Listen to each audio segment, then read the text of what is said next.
अस्सलाम वालेकुम नाजरीन। हमारी आज की वीडियो का उन्वान है रेत।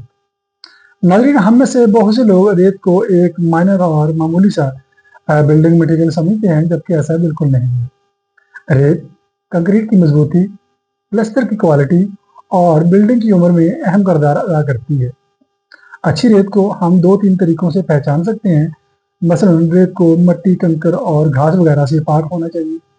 रेत को दानेदार और खुरदरा होना चाहिए।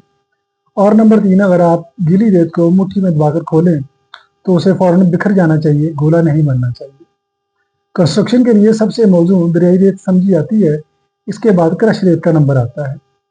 जबकि सहराई रेत और समुद्री रेत को कंस्ट्रक्शन में इस्तेमाल नहीं करना चाहिए, क्योंकि सहराई रेत का दाना मुलायम और बारीक होता है, जो कि कंक्रीट के साथ मजबूती नहीं बना पाता। और समुद्री रेत में चूंकि नमक होता है, जो कि स्टील को जंग लगा देता है। आपका बहुत शुक्रिया। अल्लाह हाफिज।